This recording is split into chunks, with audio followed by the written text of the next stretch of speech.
Muito bem, estamos de volta aqui na programação da BMC News. Hora de bater um papo sobre sucessão empresarial. Um tema importante, um tema que muita gente acaba não dando a devida importância, principalmente empreendedores que estão no dia a dia ali das suas empresas. Mas para a gente desmistificar, trazer um pouco mais de informação, trazer conteúdo para vocês que estão nos assistindo, eu vou chamar aqui o Fernando Brito, do Grupo Maldivas, para bater um papo sobre esse tema muito importante na vida de qualquer empreendedor. Brito, seja bem-vindo mais uma vez aqui à nossa programação. Prazer falar contigo novamente. Obrigado, Felipe. Sempre bom estar com vocês.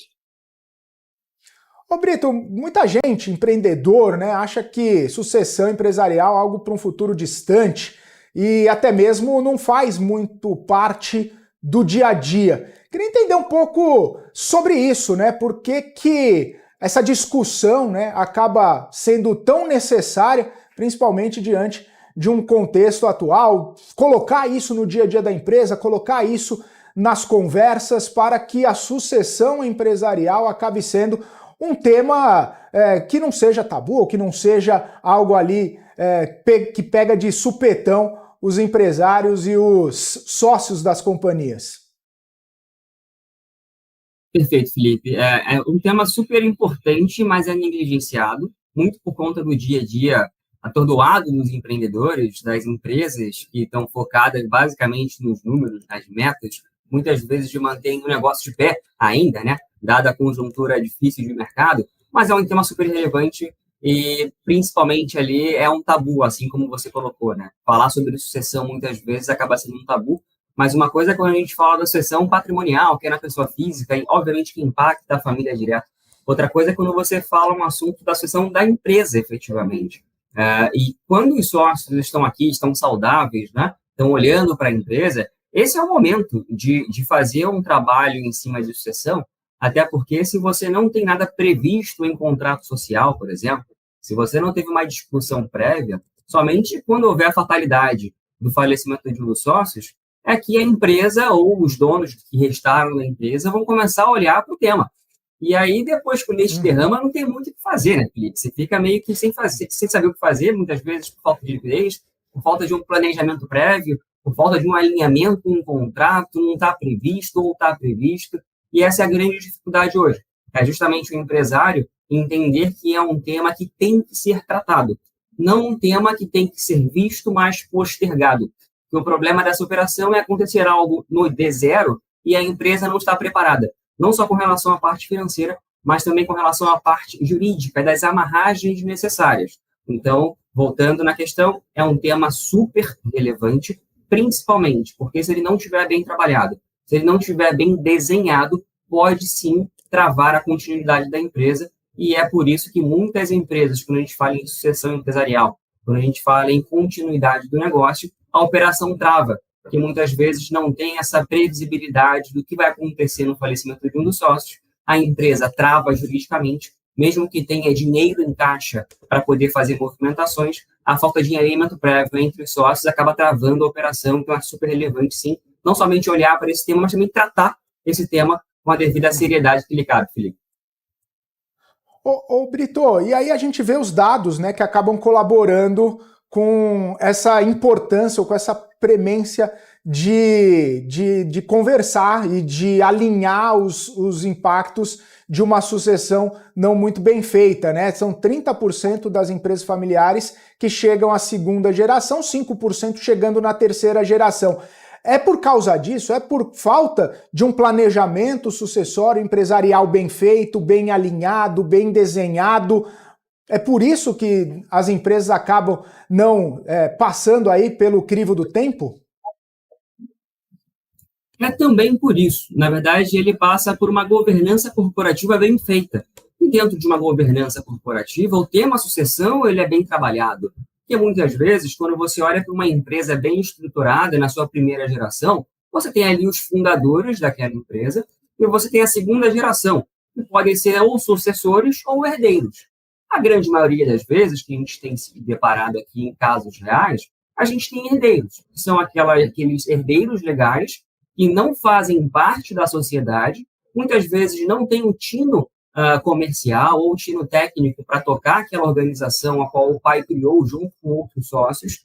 E se você não tem uma organização de governança corporativa, no eventual falecimento de um dos sócios, aquele herdeiro legal, a qual a lei diz que ele que vai de fato herdar aquelas cotas, ele acaba entrando na sociedade, mesmo sem vontade própria, ou mesmo sem estar preparado, apenas porque é a cota da família que está ali, alguém da família tem que representar o pai falecido, e acaba sendo aquele herdeiro que foi escolhido entre os irmãos para poder ficar à frente do negócio representando o pai. E aí, justamente, está aqui uma peça-chave. Os sócios precisam entender se a continuidade da empresa vai passar por uma venda dessa empresa enquanto eles estão aqui, se vai passar pela manutenção da empresa na mão dos familiares deles para a segunda, terceira geração, e se for o caso de passar essa empresa, né, essas cotas para os familiares, eu tenho herdeiros que saibam trabalhar na empresa, que tenham capacidade técnica para atuar na empresa, estão preparados para assumir o que eu, patriarca da família, faço. Muitas vezes isso não está claro. Você tem uma operação ali de 2, 3 filhos, são 2, 3 sócios diferentes, um filho vira médico, outro advogado, outro engenheiro, não está no Brasil. Quem é que toca a operação em caso de falecimento do patriarca da família? Necessariamente alguém vai ter que entrar. Ou a empresa vai ter que ter capital para poder trazer um representante corporativo no lugar do familiar, e aí sim, tecnicamente, continuar tocando a operação, ou a empresa vai ter que ter uma liquidez para poder recomprar as cotas desses herdeiros que não fazem sentido continuar naquela operação, ou a empresa vai ter que receber os herdeiros que não têm capacidade técnica, a empresa também não tem liquidez para poder comprar as cotas desses herdeiros, e vai ter que assumir que agora o novo sócio não tem o conhecimento a qual aquele sócio falecido tinha. E é justamente nesse momento, né, dessas incertezas que acontecem, quando acontece o evento de sucessão de um desses sócios, que a empresa fica numa encruzilhada.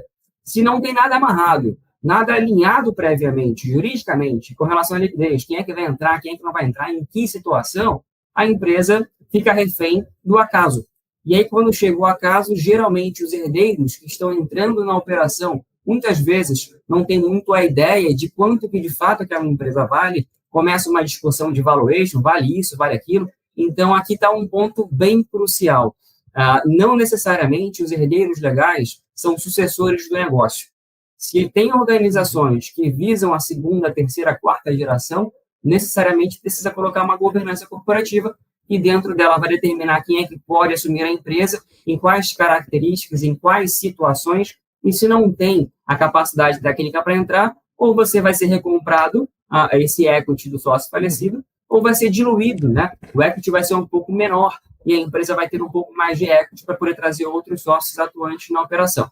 Então, olhando para efeito de sucessão, por que muitas empresas quebram no tempo, é muito falta de planejamento de como passar o bastão. Não é apenas a forma de passar o bastão, mas também, talvez, principalmente, aqueles herdeiros. Será que eles estão sendo trabalhados desde a base para poder assumir essa empresa? E aqui fica um ponto para o empresário.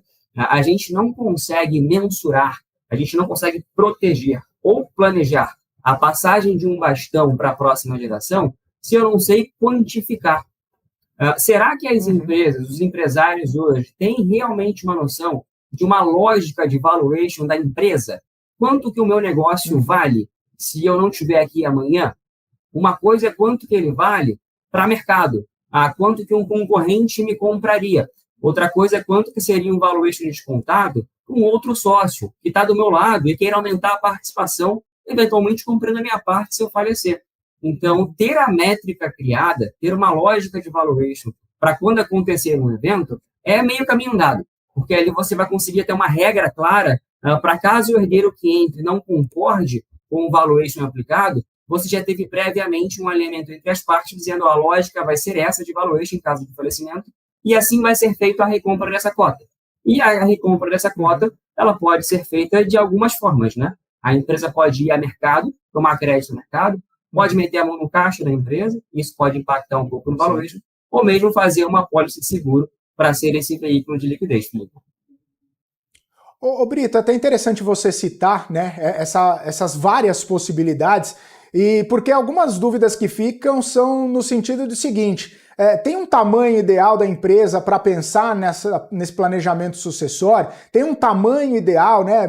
Pode ser em pequena empresa, precisa ser de média para grande, precisa ter uma robustez maior. E aí também entrando, né, essa parte de uma assessoria, de alguém que chegue e dê as instruções ou dê os detalhamentos e as condições necessárias para fazer esse planejamento, né? Para interpretar o momento da companhia, dos sócios, e saber o que fazer dali para frente. Queria que você falasse um pouco sobre isso, né? Sobre o tamanho da companhia, o que dá para fazer em pequeno, médio, grande, e esse papel aí que vocês fazem também nesse alinhamento das expectativas, nesse planejamento mesmo da sucessão empresarial.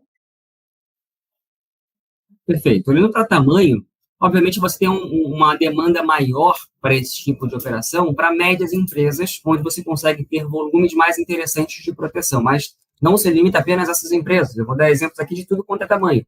Temos operações, aí casos reais, operação de empresa recém-criada, uma startup, onde teve capital investido pelos sócios, e em caso de falecimento dos sócios, até ela fazer o ramp-up ali e ter um valuation maior, ia ter uma perda financeira. Então, nessa ótica, a gente fez uma operação de proteção, eram 2 sócios, uma proteção para cada um dos sócios do valor do investimento feito por eles. Não era um valor tão relevante assim, mas era algo que faria falta em caso de falecimento de um sócio no caminho, dificilmente aquela startup iria decolar. Então, a gente fez uma proteção visando o quanto que cada um dos sócios colocou na operação, era uma empresa de tecnologia, né?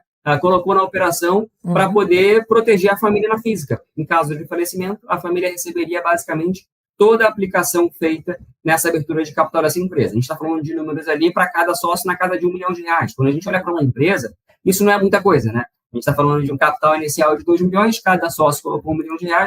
A gente fez uma sucessão empresarial, visando basicamente quanto de aporte feito de cada sócio para caso de falecimento, a família receber esse recurso. Outras operações, a gente está falando de operações de empresas que faturam 30, 40, 50 milhões de reais, 10 milhões de reais, não importa. A gente pegou um caso aqui, onde eram 5 sócios, participações iguais, valuation na empresa na casa de 30 milhões. A gente fez uma operação para que essa empresa fosse feita a recompra dessas cotas com um desconto interno. Então, o valuation era 30 milhões, que eles estavam dando para o mercado, mas teria um desconto de 50% interno.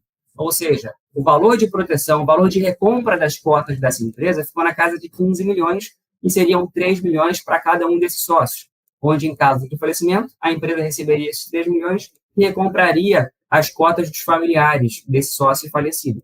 E outras operações de empresas que faturam bilhão, né? 700 milhões, 1,5 bilhão. Nesse caso, a gente não faz uma recompra de cotas na sua totalidade. A gente faz uma fração, a gente dá um sign-in. Então, nessas operações mais robustas, a gente coloca a amarragem contratual, feita, obviamente, por um bom advogado, pode ser o próprio advogado do cliente, ou indicações que, eventualmente, a gente consiga fazer em conjunto, a gente coloca uma relevância diminuída daquele herdeiro que tomou posse agora do sócio falecido. Ou seja, ao invés desse herdeiro continuar com 15%, 20% da operação, ele vai ser diluído em X%, em 5%, em 20%, em 50%.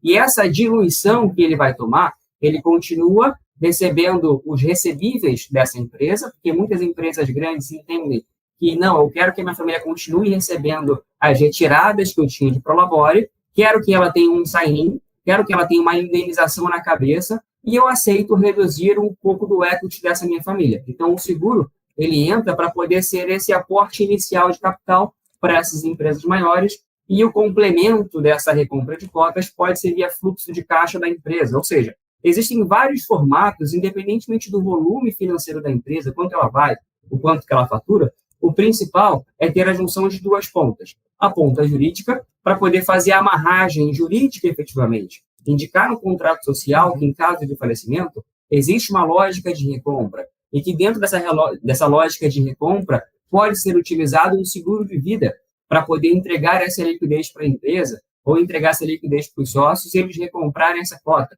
ou eles tirarem a relevância do futuro sócio. Então, a junção da parte jurídica com a parte da liquidez, unidas, né, e conversando dentro do contrato social, É isso que a gente entende como sendo o veículo mais próximo do ideal quando a gente fala em sucessão empresarial. Então, olhando para volumes financeiros, a gente tem de tudo. Tem operações de 500 a 1 milhão por pessoa, tem operação de 100 milhões por pessoa, comprando 100% do equity, comprando parte do equity para reduzir a relevância.